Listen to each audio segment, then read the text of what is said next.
MTV news Kannada ವಾಹಿನಿಗೆ ಸ್ವಾಗತ.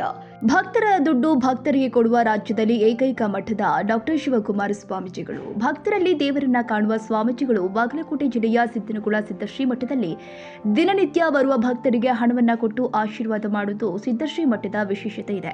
ಇದಕ್ಕೆ ಸಿಎಂ ಸಿದ್ದರಾಮಯ್ಯ ಅವರು ಸಿಎಂ ಆಗೋದಕ್ಕೂ ಮುನ್ನ ಶಿವಕುಮಾರ ಶ್ರೀಗಳು ಅವರಿಗೆ ಮುಂದೆ ಸಿಎಂ ಆಗ್ತಾರ ಎಂದು 500 ರೂಪಾಯಿ ಕೊಟ್ಟು ಆಶೀರ್ವಾದ ಮಾಡಿದ್ದಾರೆ. ಮುಂದೆ ಸಿದ್ದರಾಮಯ್ಯ ಅವರು ನಾಡಿನ ಸಿಎಂ ಆಗಿದ್ದು ಎಲ್ಲರಿಗೂ ಗೊತ್ತು. ಇದಕ್ಕೆ ಈ ವಿಡಿಯೋದಲ್ಲಿನ ದೃಶ್ಯವೇ ಸಾಕ್ಷಿ. ನಿಮ್ಮೆಲ್ಲರ ಆಶೀರ್ವಾದ ಅವರಿಗೆ ಒಂದು ವಿಶೇಷ ಅಂದ್ರೆ ಅವರಿಗೆ ನಮ್ಮ ಮಠದ ಪರವಾಗಿ ಹೋದ ಸಾರಿ ದುಡ್ಡು ಕೊಟ್ಟು ಆಶೀರ್ವಾದ ಮಾಡಿದ್ದೆ.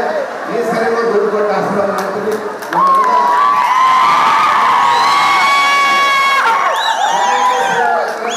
ನಿಮ್ಮೆಲ್ಲರ ಆಶೀರ್ವಾದ ಅವರಿಗೆ ಒಂದು ವಿಶೇಷ ಅಂದ್ರೆ ಅವರಿಗೆ ನಮ್ಮ ಮಠದ ಪರವಾಗಿ ಹೋದ ಸಾರಿ ದುಡ್ಡು ಕೊಟ್ಟು ಆಶೀರ್ವಾದ ಮಾಡಿದ್ದೆ. ಈ ಸಾರಿ ದುಡ್ಡು ಕೊಟ್ಟು ಆಶೀರ್ವಾದ ಮಾಡ್ತೀವಿ.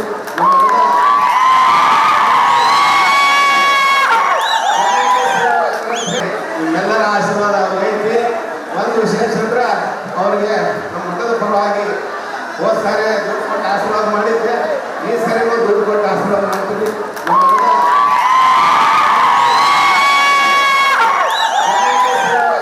ಶ್ರೀಗಳ ಬಗ್ಗೆ ಹಾಗೂ ಮಠದ ಪರಂಪರೆ ತಿಳಿಯದೆ ಟ್ರೋಲ್ ಮಾಡೋದು, ಇಲ್ಲ ಸಲ್ಲದ ಕಮೆಂಟ್ ಹಾಕಿ ವೈರಲ್ ಮಾಡೋದು ಸರಿಯಲ್ಲ. ಪೊಲೀಸರು, ರಾಜಕಾರಣಿಗಳು, ನಟರು, ಬಡವರು, ಶ್ರೀಮಂತರು ಎಲ್ಲರನ್ನ ಸಮಾನವಾಗಿ ಕಾಣುವುದು ಶ್ರೀಗಳ ಸಮಾನತಾ ದೃಷ್ಟಿಗೆ ಸಾಕ್ಷಿ.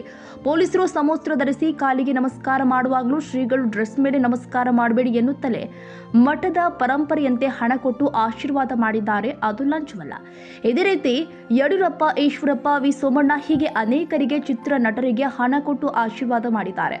ಮಠದ ಲಿಂಗೈಕ್ಯ ಸಿದ್ದಪ್ಪಾಜಿ ಶ್ರೀಗಳು ಡಾಕ್ಟರ್ ರಾಜ್ಕುಮಾರ್ ಅವರ ಸಂಪತ್ತಿಗೆ ಸವಾಲ್ ಚಿತ್ರೀಕರಣ ವೇಳೆ ಬಂದಾಗ ಅವರಿಗೂ ಹಣ ಕೊಟ್ಟು ಆಶೀರ್ವಾದ ಮಾಡಿದ್ರು. ಯಾರೇ ಆಗ್ಲಿ ಮಠದ ಪರಂಪರೆ ಅರಿತು ಮಾತನಾಡುವುದು ಒಳ್ಳೆಯದು ಎಂದು ಮಠದ ಭಕ್ತರಾಗಿ ನಮ್ಮ ಸಲಹೆ ಎಂದಿದ್ದಾರೆ. ತಾಜಾ ಸುದ್ದಿಗಾಗಿ ಎಂಟಿವಿ ನ್ಯೂಸ್ 24x7ಗೆ ಸಬ್ಸ್ಕ್ರೈಬ್ ಮಾಡಿ ಮತ್ತು ಬೆಲ್ ಐಕಾನ್ ಅನ್ನು ಒತ್ತಿ. ತಪ್ಪದೇ ಲಿಂಕ್ ಶೇರ್ ಮಾಡಿ.